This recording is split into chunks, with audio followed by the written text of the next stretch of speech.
机场了。今天从甲米飞吉隆坡，真不错，到酒店门口来接。可以在街头很多的旅行社订这种从酒店送到机场的班车，30元人民币。从澳南海滩到甲米机场大概也要30公里了，所以非常值。这个是甲米机场，不大，人也不多。从这里办登机，顺利就要一个，看了一下回程机票。值机的时候问了一下，说是落地签，看了一下离开马来西亚的离境机票。这是候机大厅，如果是持有中国护照，从泰国飞到马来西亚是可以选择落地签的，不用提前办签证。但是如果从国内直飞马来西亚，就不能选择落地签。所以这点要记住。但是从印尼、泰国飞到马来西亚就可以落地签。乘坐的是亚航廉价航空公司。如果有行李，最好买机票的时候一定要买带行李的机票，如果现场买行李会比较贵。飞机飞行了1个多小时，到达了吉隆坡。到达吉隆坡，这是吉隆坡的2号航站楼，基本都是廉价航空公司的飞机。来看一看整个落地签的全过程。办落地签有一个单独的地方，因为绝大部分国家来马来西亚都是免签的，而且没有费用。非常顺利，感觉是走了一个特殊通道。办落地签比泰国还要简单，就填了几个没有简单人办资料，落地签，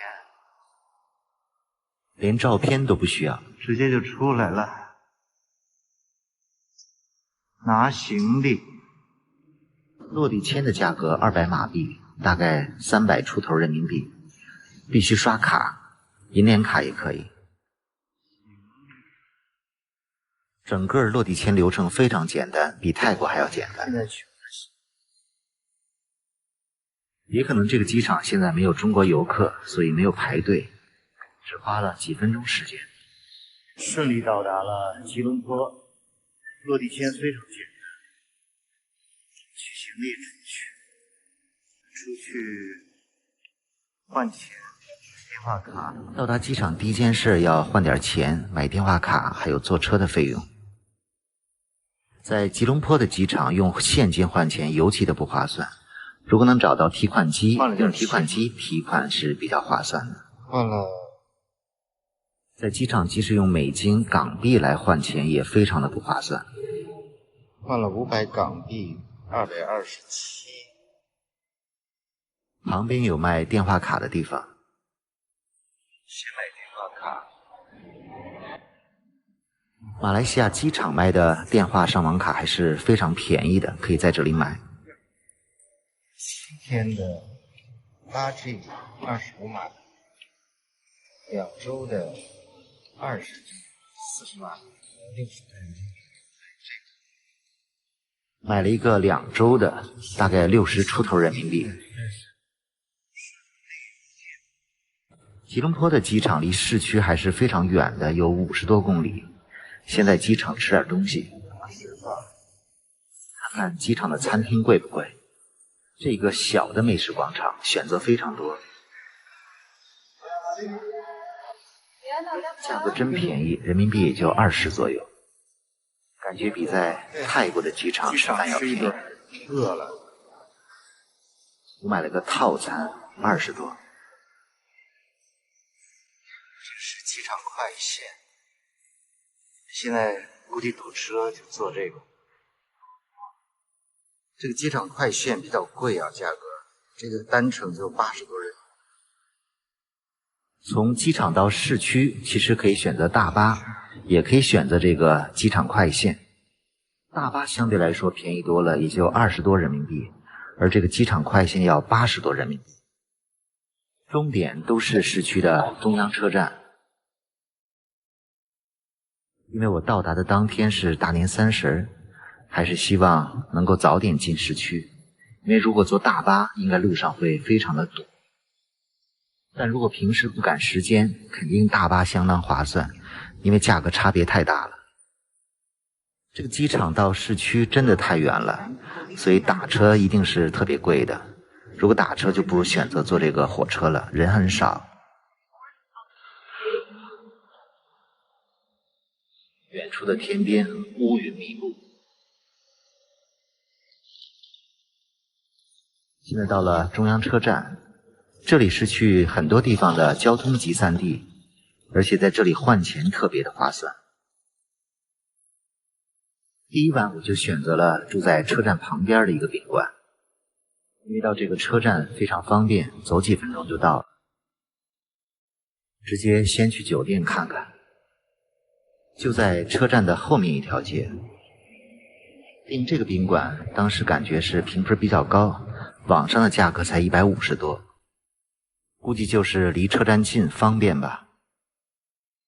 在马来西亚住酒店，每晚都要单独收10马币的税，10几块钱必须现场支付。很小的一个宾馆，评分还挺高。我订的是一个豪华大床房，一进来没想到这么小，真的就感觉只能放一张大床了。所以如果临时赶飞机、赶火车、赶汽车，可以住这里，确实位置比较方便。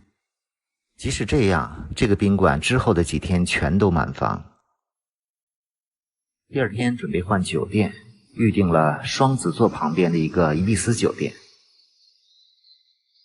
退完房来到了中央车站，熟悉一下这个车站，把有些要办的事办了。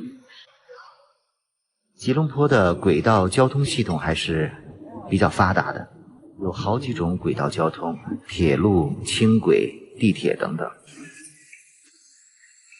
在大厅的麦当劳旁边有一个提款机，我感觉在吉隆坡用这个黄色的取款机直接用卡取钱换钱是最划算的，银联卡就可以，比用现金换钱都划算。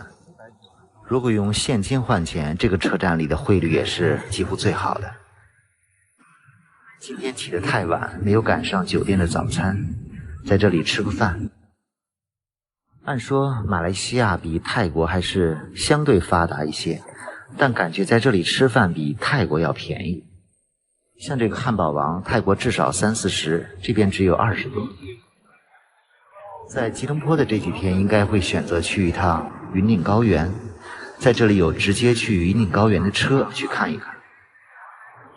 这是中央车站地下的大巴站，这里有开往机场的大巴，就是这个，单程价格是15马币，也就20多人民币。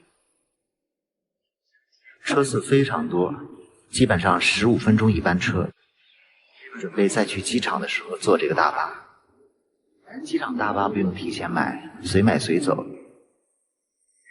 往前走几十米就是去云顶的大巴，提前把票买了，尤其是加上缆车的票。就往前走几十米就是这个云顶的大巴售票处。窗口有班车的开车时间，还有票价。单程大巴票是10马币，如果加上缆车就是20马币。因为我不打算住在云顶，所以准备买往返票，当天回来。这个票也应该可以在网上买。幸亏我提前来这个窗口询问和买票，因为第二天上午的票都没了。买了后天的票，早晨去，晚上回。往返的大巴加缆车票40马币，大概60多人民币吧，感觉非常值。订的酒店要3点才能入住，所以准备坐这个轻轨过去。用机器买一张票，这里有英文界面，但是没有中文界面。从中央车站到双子塔5站地，2块多马币。其实如果用软件打车过去也就30多人民币。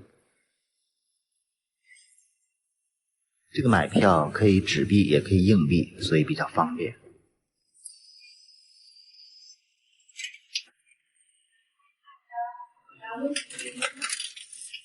买好车票，就是这个蓝色的钱币。坐一坐吉隆坡的轻轨。吉隆坡总的来说还是比较堵车的，因为这里私家车的拥有率是非常的高，所以游客选择这种轻轨地铁还是非常方便快捷的。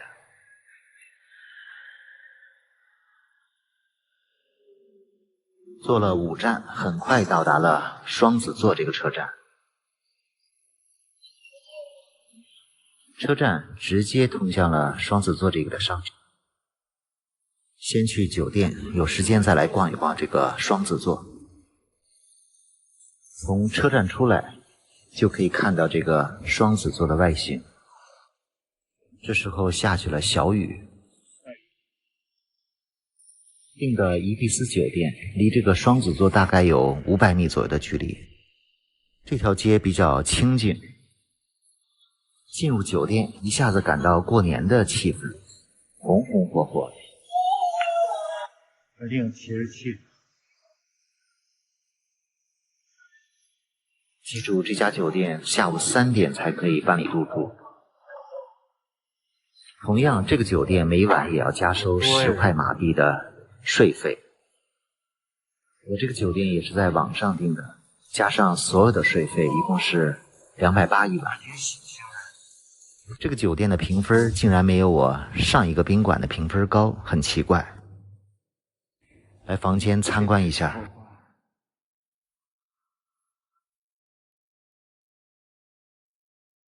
感觉比我在泰国住的伊比斯酒店好多了。这个酒店还比较满意，性价比也挺好，直接续住了几天。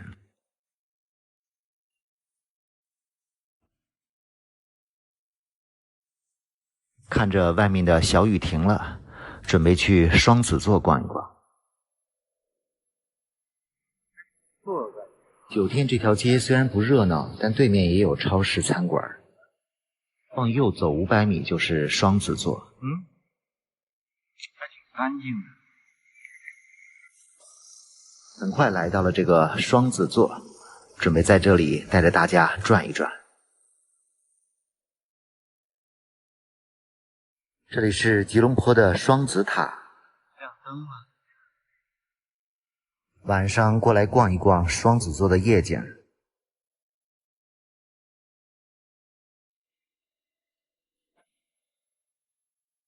双子座很热闹，这里又是吉隆坡的地标建筑，所以周围有很多的游客。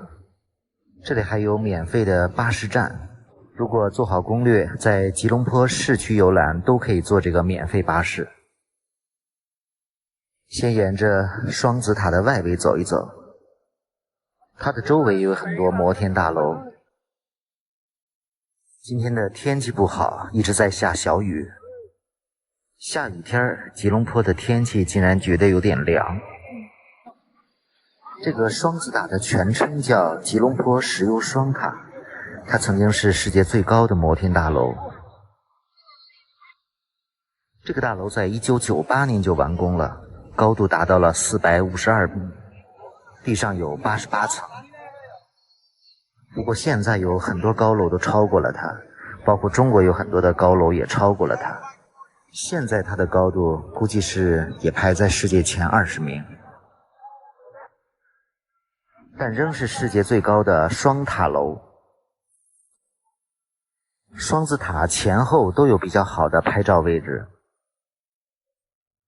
正面可以拍到双子塔的全身。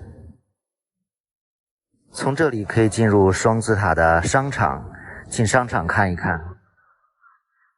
双子塔下面的5层都是商场，左右两边的双塔，一个是马来西亚的石油公司办公用，另一座是出租的写字楼。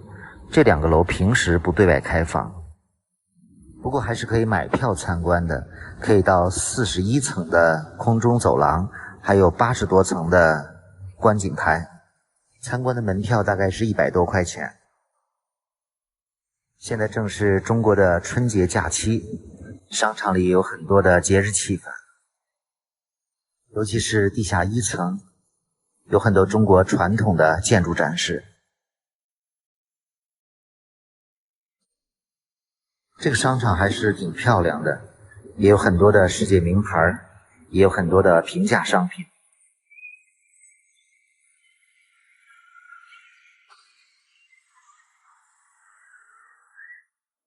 从商场出来，来到了双子塔的后面。这个后面也是一个大公园，叫城中城公园。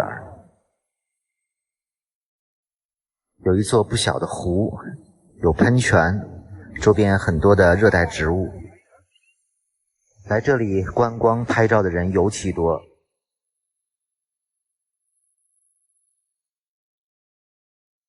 每天晚上这里有很多场次的喷泉表演。看看这个双子塔，都穿破了云雾。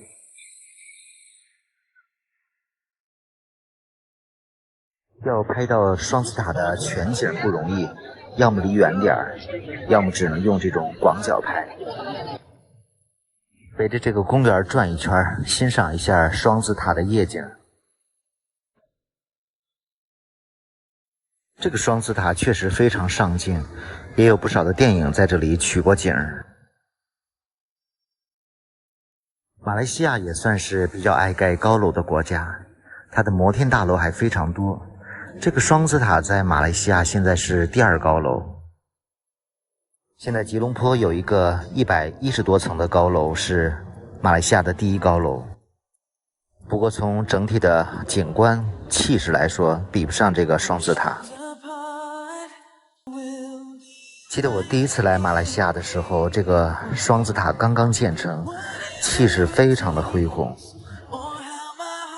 当时我也被吉隆坡的现代化程度所震惊。当时它的城市建设，即使放到中国来说，也是非常可观的。不过20多年过去了，中国的发展日新月异，很多城市的高楼都超过了它。相反，感觉吉隆坡这些年发展的速度没有以前快。10多年前，中国的人均 GDP 也才只有马来西亚的1半，现在都超过了马来西亚。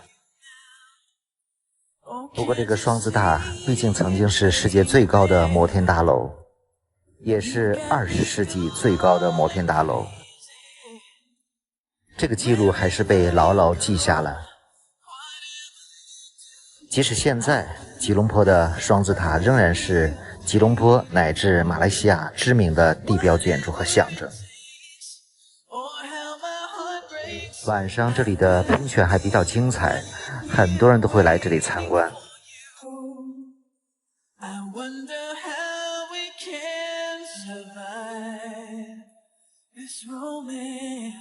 这个双子塔的夜景和晚上的喷泉表演，我前天的时候也给大家直播了一场，很多粉丝和网友也观看了这场直播。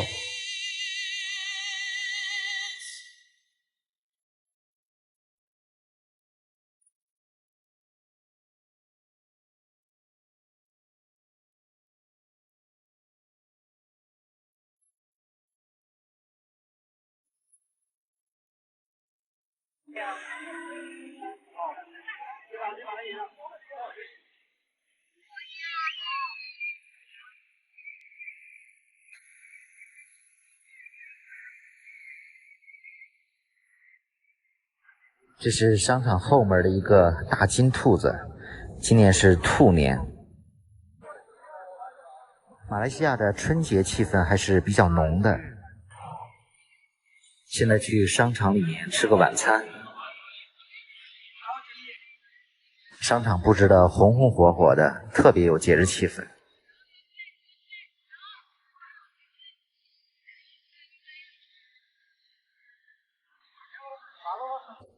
现在在马来西亚旅游的中国人确实比较少，估计过一段时间会多起来。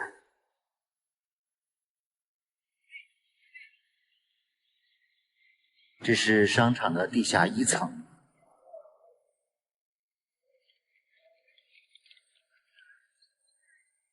这里每天还定时为大家表演中国传统的一些节目，到处都是恭喜发财的标志。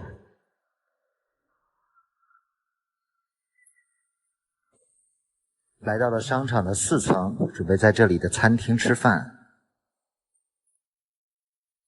从4楼往商场的中庭看，很喜欢这家小滨城美食馆，非常的物美价廉。是这个。不过吃饭的时间总是要排队。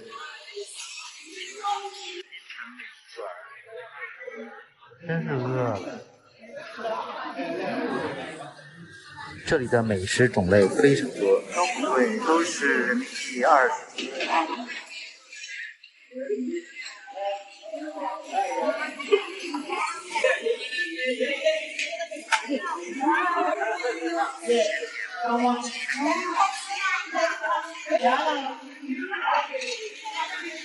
这是今天的晚餐。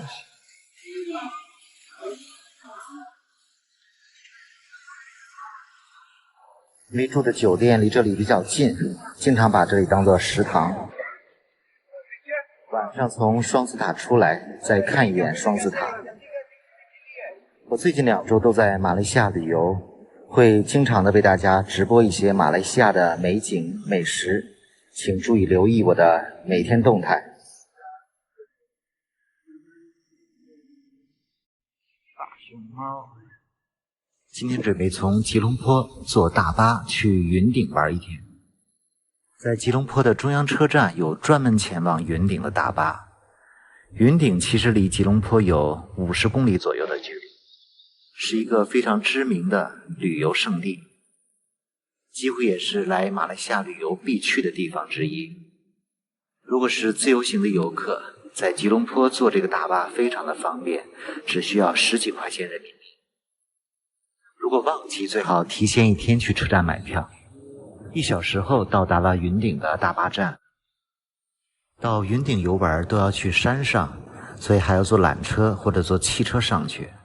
不过山下也非常热闹，有很多的餐厅和购物中心。就是这天很冷啊，海拔接近1000米。云顶其实叫做云顶高原。现在天儿不好啊，坐缆车啥都看不到。山上的海拔是1800米左右，所以山上很冷。山下除了有很多美食中心，还有一个奥特莱斯。喜欢逛商场的，下山后可以在这里顺便逛一逛。有些商品的价格还是比较便宜的。正值春节，这个购物中心广场有舞狮的表演，围观的游客还不少。春节这里很多地方都有舞狮表演。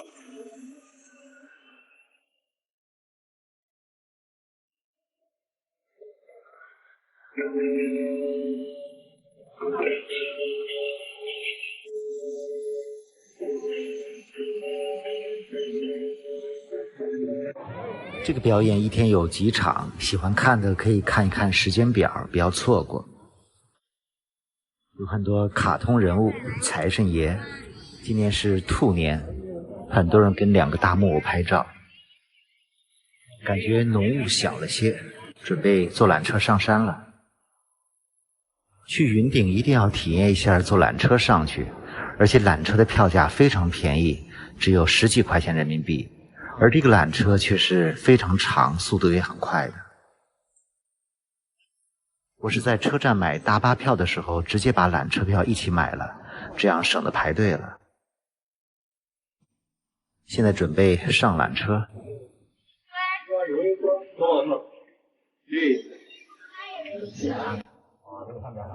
这个缆车的体验真的非常棒，全长有3公里多，直接将游客从山脚送到山顶。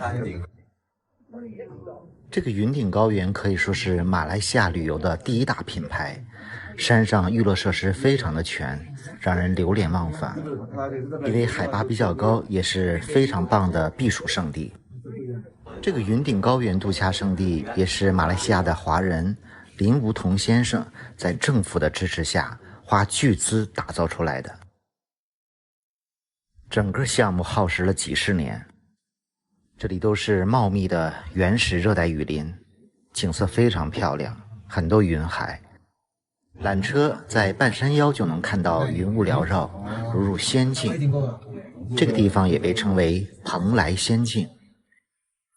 看到这个塔就到了蓬莱仙境，这里有一站叫清水岩庙站，可以免费下车，然后参观游览，再免费重新上缆车。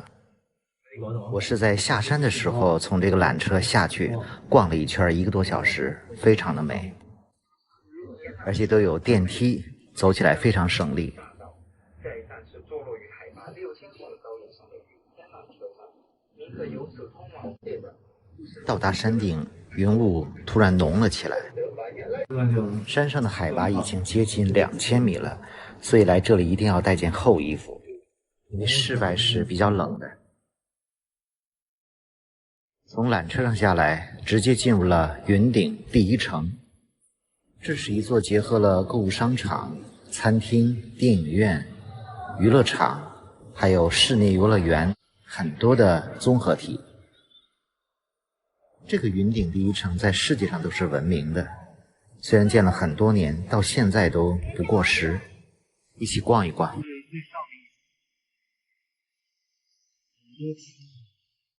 从缆车出来就是第4层，4层就有很多的餐厅，如果饿了直接去吃饭。这里都是马来西亚和世界各地的各种美食，而且价格非常的亲民，一点都不贵。4层还有一个冒险世界儿童乐园，适合很小的小朋友玩耍。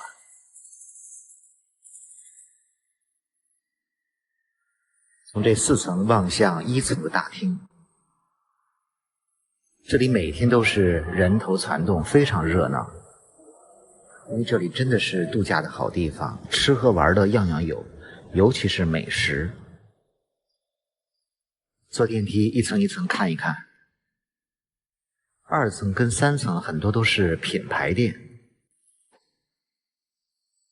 高挑的大厅内有很多块巨大的屏幕，放着一些近期的演出预告和新年拜年的一些场景。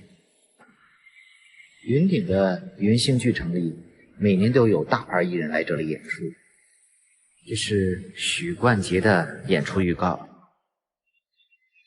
现在所在的就是云顶第1城，这里也是游客主要停留的地方。这里面汇集了全球著名的景点，有美国的环球步道、法国的香榭里舍、意大利的威尼斯、英国的大笨钟。这些景点都在室内游乐园里，和游乐项目融合在一起。感觉这里的室内游乐园比室外的游乐园人气要棒，可能里面待着比较舒服，也不热也不冷。前面还有一块巨大的天幕。这里的游乐项目不光是适合小孩，成人也非常喜欢，有很多项目非常刺激。这个是飞旋陀螺。这个室内游乐场是完全免费开放的，只有玩项目才去单独买票，所以不喜欢玩这些项目的，在这里逛一逛是不用花钱的。这个是室内游乐场里比较惊险刺激的项目，叫天旋地转。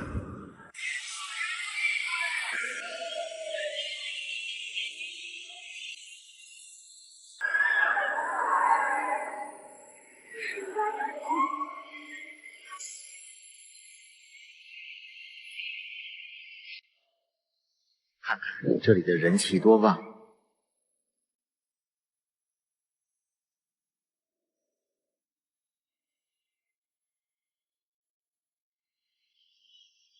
这个是云顶第1城内时代广场舞台上方的灯光表演。有几百颗灯泡，随着音乐上下纷飞，组成了不同的图案。现在变成了一个福字。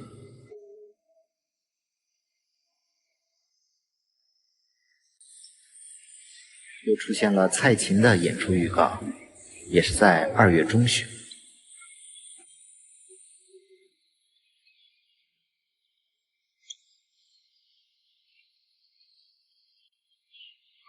云顶第一城里还有一个很大的酒店，第1大酒店。这里曾是世界最大的酒店，光房间有7000多间。当然，现在云顶高原上也有好几家酒店，都可以选择。不过我这次没有住在山顶。来云顶高原要慢慢玩，吃喝玩乐慢慢享受。这里除了娱乐场、游乐场，还有很多购物区可以溜达，有很多世界品牌的名店。春节期间，这里装扮得非常有节日气息。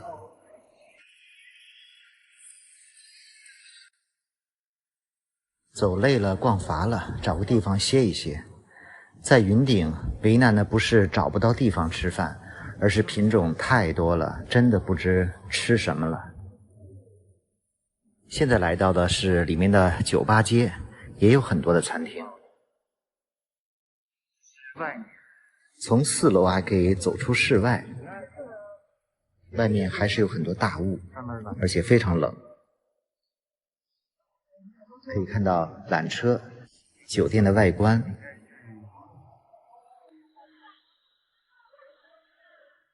这个外面还可以看到云顶的室外游乐园。这个室外的游乐园是需要单独买票进入的。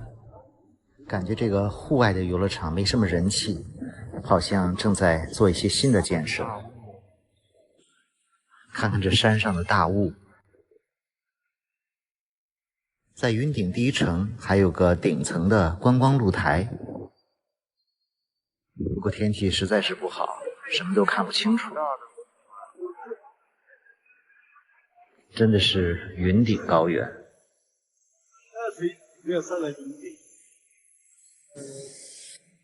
还是回到里面找地方吃饭。云顶高原上人气最旺的地方就是餐厅，很多当地的人都是开车直接上来找个地方吃饭。这里的餐厅不但美味，而且价格非常的划算，既可以合家欢一起吃一顿丰富的大餐，对于自由行的游客来说，选择也是非常的多。这是酒吧街旁边的4层的马来西亚美食街，进来就闻到香气扑鼻。这里云集了马来西亚各地的小吃精华，所以这个美食街也吸引了很多的游客到来。这里几乎任何时间吃饭的人都很多，不少都是华人改良出来的美食美味。马来西亚真的是一个美食王国，其实来马来西亚进行一场美食之旅都非常值得。这些20、30元的小吃真的太好吃了，像这瓦煲鱼头、海南鸡饭，还有肉骨茶，闻着就香。我也是在这里边吃美食边给大家进行了一场3小时的实况直播。不过逛了一天有点累了，6点钟准备坐缆车下山。这也是我坐缆车直播的画面，有一些热心的粉丝网友帮我录屏传给我的。看外面的热带雨林，云雾缭绕的，确实像仙境。正好我上山的时候没有在清水岩庙下车，下山的时候正好在这里停留一下。这站我要下。这一站清水岩庙站还是值得下来逛一逛，确实空气非常好。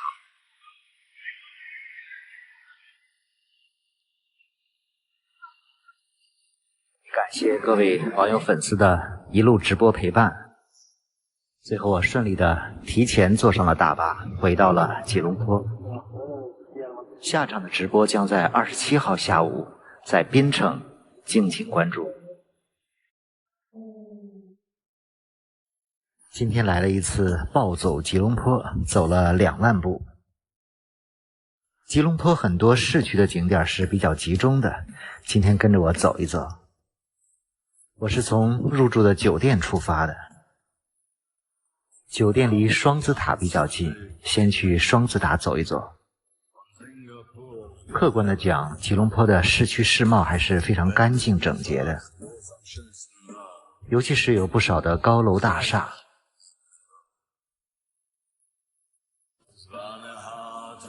从酒店往前走500米就是双子塔。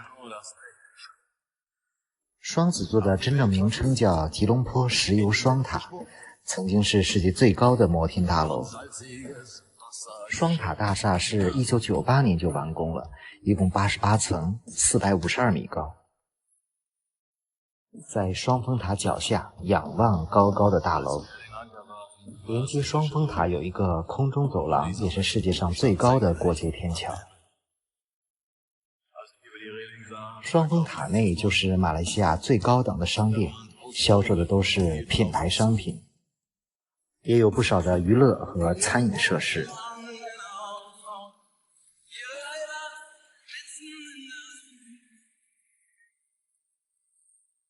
先到里面吃个中餐，这里有一些餐厅物美价廉，还是选择了这家槟城小馆，每次都是换着花样的选一种，看着平常的一碗面条竟然非常好吃。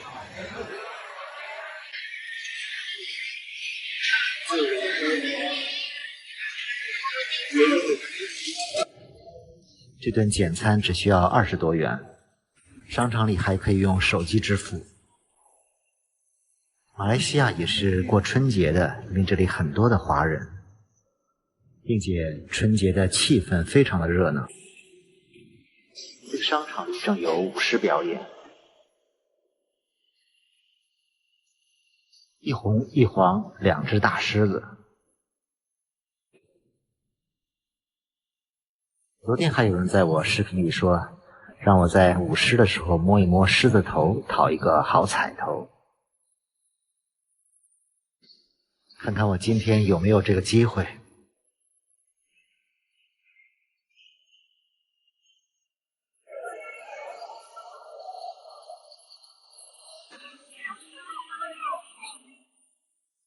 这个好像是在抛橘子。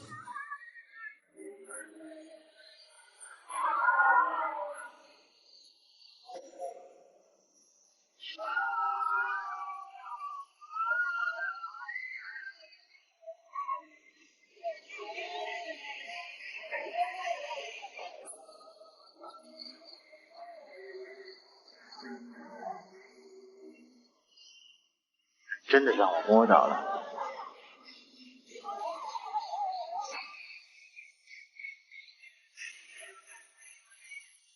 这个商场里的节日气氛还真的热闹。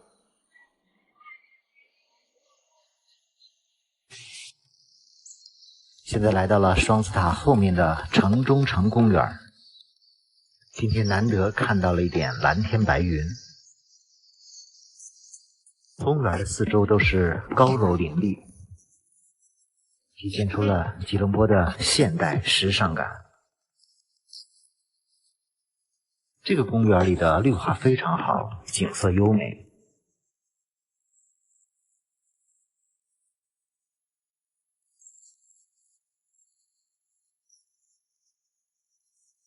而且从这个公园看双峰塔距离非常合适，可以拍出非常美的画面。公园里的绿化也非常好，有一些大树。感觉每天的双峰塔前都有很多人在这里拍照留影，确实是马来西亚的地标建筑。离开双峰塔，坐3站地铁去独立广场。地铁里的人还是非常多的。下车的这站地铁叫站美清真寺站。这个清真寺是一个很漂亮的清真寺。参观这个清真寺是免费的，但是着装要注意，要符合要求。离清真寺不远就是独立广场，周边都是吉隆坡的一些经典建筑。这些建筑非常有特色，颜色又鲜明。有一些小广场很有欧洲风情。从远处看到的站美清真寺，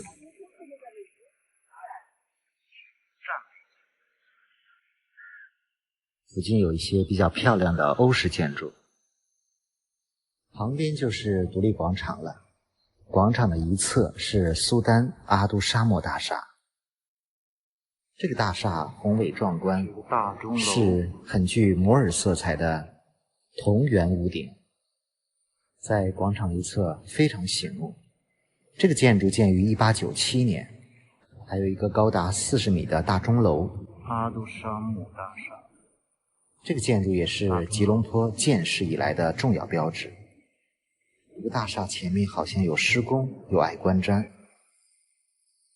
大厦前的绿地，这里就是独立广场了。广场上，马来西亚的国旗在此飘扬。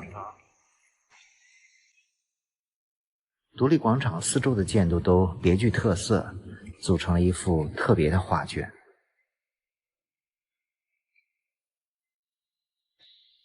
我第一次到吉隆坡的时候，感觉这个独立广场非常的雄伟壮丽。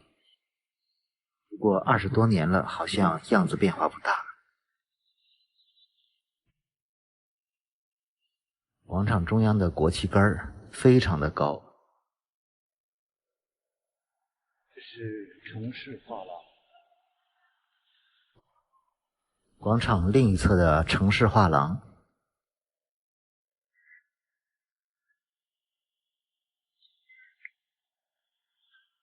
这里有很多适合拍照打卡的一些标志。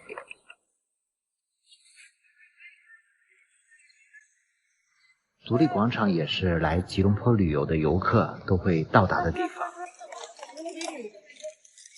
广场上还有一些奇景。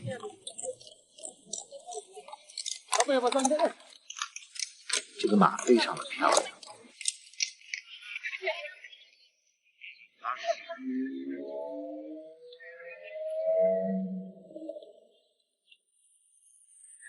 广场稍远处也新盖了很多高楼大厦，这应该是现在吉隆坡和马来西亚的第一高建筑，118层。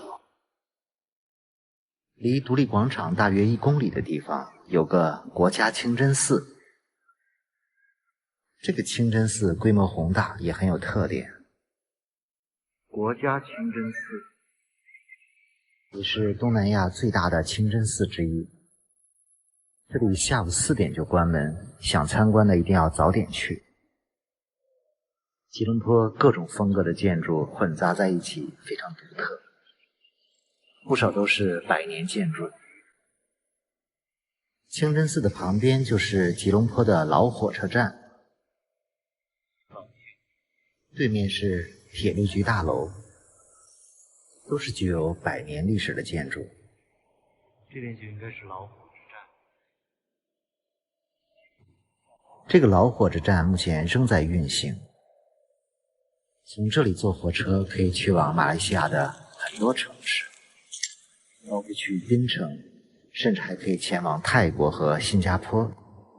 不过在这里坐车的人不多，我竟然没有找到门儿。旁边不远就来到了唐人街。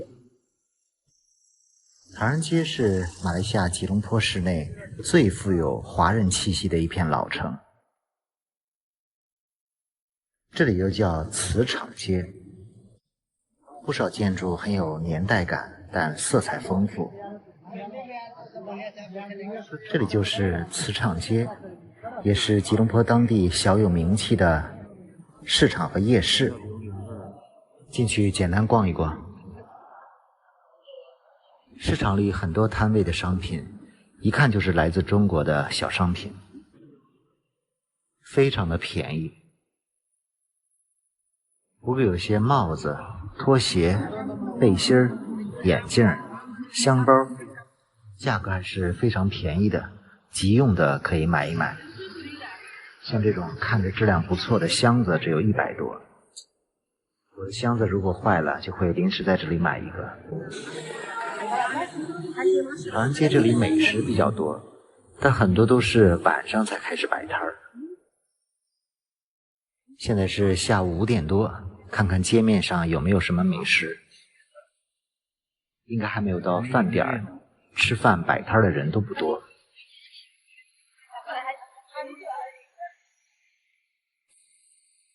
有些店铺还是营业的。路边看到了一个榴莲摊儿，要不要尝一下？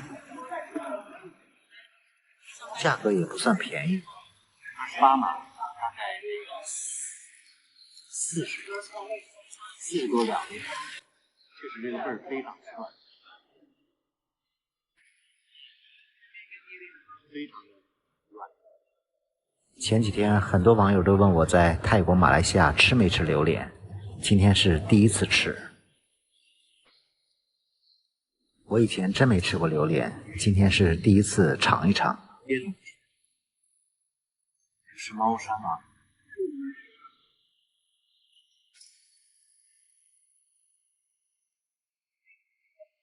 人生第一次吃这个鲜的。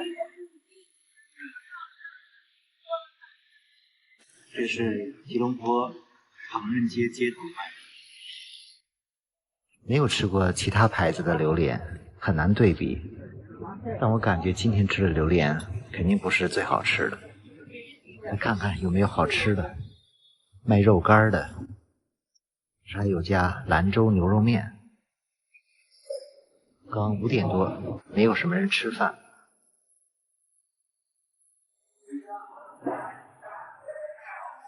看到有水饺，春节还没有吃过饺子呢。不过最终没有吃，因为看到的服务员好像是印度人。又逛了一会儿街摊儿，很多摆摊的还是没有出摊儿，不知道是不是因为过春节休息了。据说这里夜市才热闹。于是来到了旁边的中央市场。这个中央市场也很有年代了，有好多漂亮的建筑。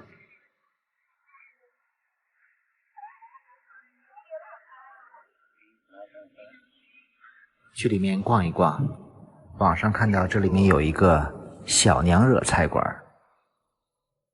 不过找了一圈也没有找到，反倒看到这里有一个美食中心。现在这个时间点里面还比较安静舒服，也不想等到夜市再去唐人街了，就在这里随便吃点。这里的很多套餐非常便宜，只有10几块钱。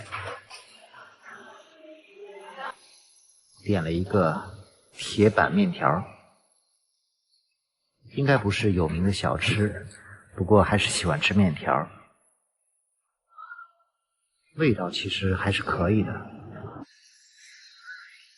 这个中央市场里的商品物价便宜，但是也没有什么吸引人的东西。不过这里的建筑还是比较有特色的，整个设计的也比较独特，所以可以连同唐人街和这里一起逛一逛。这里就是中央市场的外围，旁边就是唐人街，很多建筑上有很漂亮的涂鸦。以前我去国外城市旅游的时候，都喜欢城市漫游，每天暴走。今天也走了将近2万步。晚上不打算逛夜市了，坐地铁回酒店。是吉隆坡的轻轨，感觉坐着还挺方便的。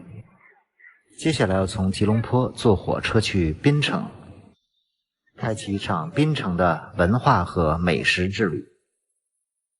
27号下午2点，直播间不见不散。这是中央车站的2层。今天准备坐火车去马来西亚的槟城。来到了中央车站坐火车。我怕当天买不到火车票，提前1天买的。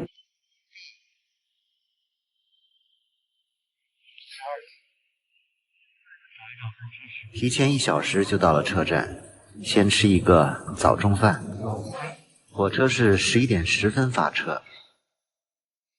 尝油条，看到了油条，又追加了一根。吃完饭来到了候车厅。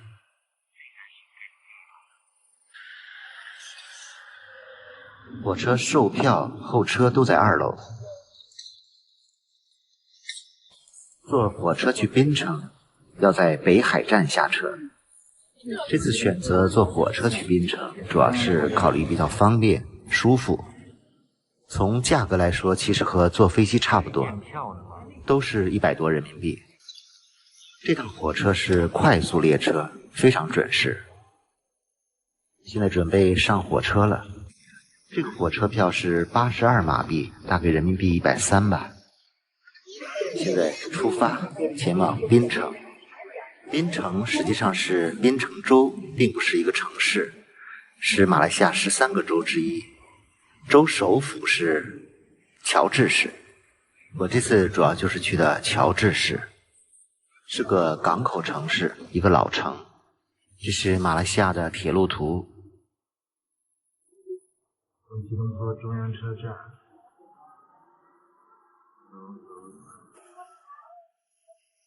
这儿下车，这个当地叫北海站，这坐船过去。火车开了4个小时，到达了北海站。这个北海站就设在码头，所以出了站就可以到码头。沿着坐船的小路标往前走5分钟，就可以到达码头坐船的地方。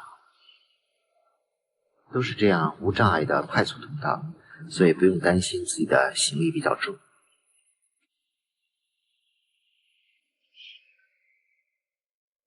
到了码头入口直接买票，需要准备硬币，不过没有硬币它也可以换。这个船票非常的便宜，只有1块多，自助扫码进入码头。这个码头就是往来于槟城的北海和乔治市之间的一个交通码头。这个船次非常的频繁，现在开始上船。是这样的快船，都可以看到对面的岛，这个距离也就3公里。去这个岛其实除了坐火车、飞机，坐大巴也非常方便，直接到小岛，因为有大桥。而且从吉隆坡坐大巴到这个地方特别便宜，相比火车也不用坐船了，就是时间比火车长一点。这个船也就开了10分钟左右，就到达了对岸。对岸就是宾州府的首府乔治市，但很多游客通常直接把这里叫做槟城或者槟岛。槟岛也是马来西亚的第2大城市，这里的经济非常繁荣，而且古迹众多。2008年这里被评为世界文化遗产。古城区到处都是古迹，虽然看着有些破烂，但是一直保留下来。现在到达了乔治市的码头。槟城号称是美食之城，这里有太多的美食了。而且槟城还被评为世界10大宜居城市，它也是亚洲唯一上榜的城市。现在下船登上了冰岛，回头望，这就是码头。我原计划过2天会从这个码头直接坐船去兰卡威的。码头的大楼，先去看一看去兰卡威的船票，旁边就是卖票的地方。不过是个坏消息，现在这个去兰卡威的船停了。麻烦。本来从冰岛到兰卡威坐这里的快船是最方便的，又便宜又快捷。但已经停航很久了，现在还没有开放，所以还要改变计划。我订的酒店离这个码头实际上只有1公里，但是拖个大箱子还是叫了出租车。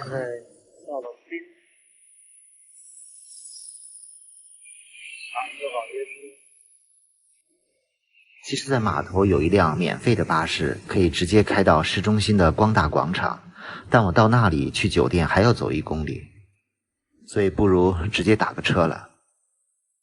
在这里叫车最好还是选用当地的打车软件，又方便又便宜，而且还可以选择用现金支付，不用绑卡也可以选择用现金支付。现在坐车前往酒店，其实如果我背个包我就走过去了。打车软件叫车是8块钱马币，感觉应该是个起步价。这一片都是老城区，正好可以看一看景色。前面就到了我订的酒店。槟城当地还是比较富裕的，所以这里的酒店也不算便宜。我选择了马来西亚酒店，在曼谷也住过一家马来西亚酒店。酒店布置的也很有中国节日的气氛。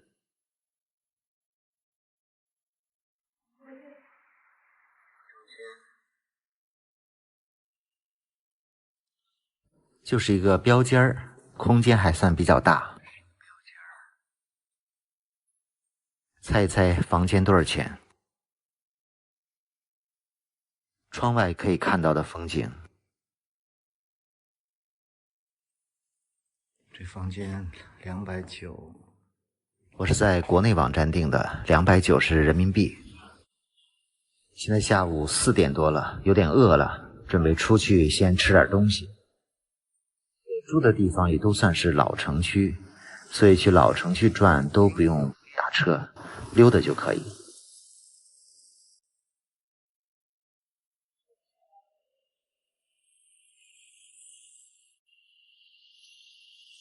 槟城这里最大的特点就是有在中国的感觉，因为到处都是中文，很多人都说着中国话。因为这里的华人比例是非常高的，中国人来这里的历史也非常久远。这边的房子也都是老房子，老城区里的街道也很有感觉。槟城很多的美食都在这些街巷之中。现在差不多是5点钟，感觉很多餐馆也没有开门，有可能是人家春节自己放假。但找到餐馆和吃饭还是不成问题的，主要是想找一找美食美味。这样小的美食中心在槟城也是非常多，但最好还是找一些老字号。感觉这里非常热闹。我其实这次在槟城主要是来吃美食的，很想住在这样的老街里。这边已经有不少摊位了。对面已经排上队了。排队的摊位餐馆吃起来肯定不错。这还没到饭点就排队，一定很香。一看这个摊位就是我爱吃的。这家是几代人一直做的美食，看看菜单上就非常有食欲，而且价格不贵。13。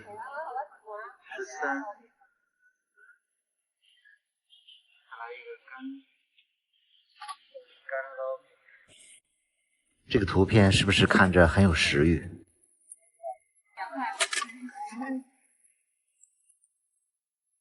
幸好排队的人不是特别多，闻着是真香。这就是给我的了。19块。我要了2份，这是我的吗19。我能坐那里头吃吗？我要不了。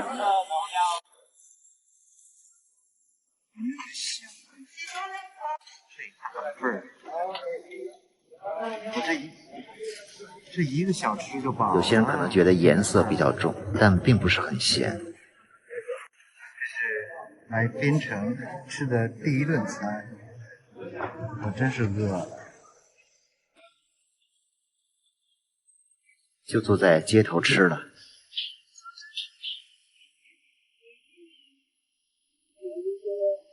点了一盘算是卤肉吧，里面有好几种东西。鸡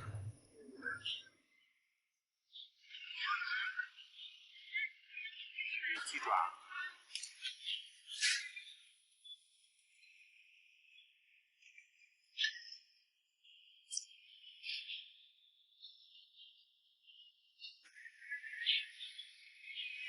这里还有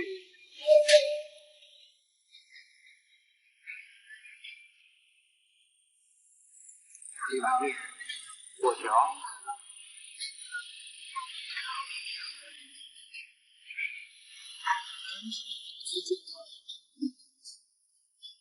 这肯定跟在国内的有点感觉像是国内的。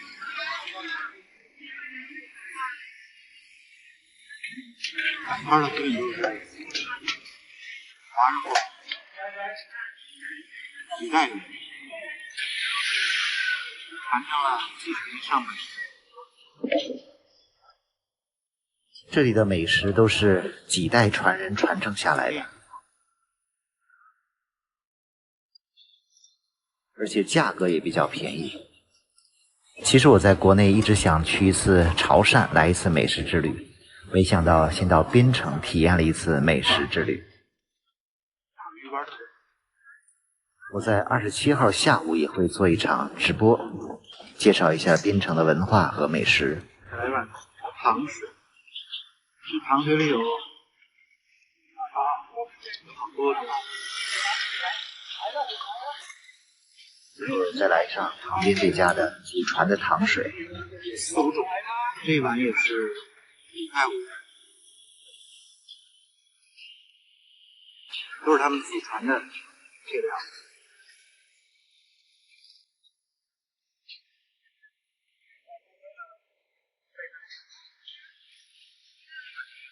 打算在这条街上找一家民宿，这样吃美食比较方便。街非常热，这就是老街。到这条街上逛一逛，去找一家民宿，然后明天搬过来。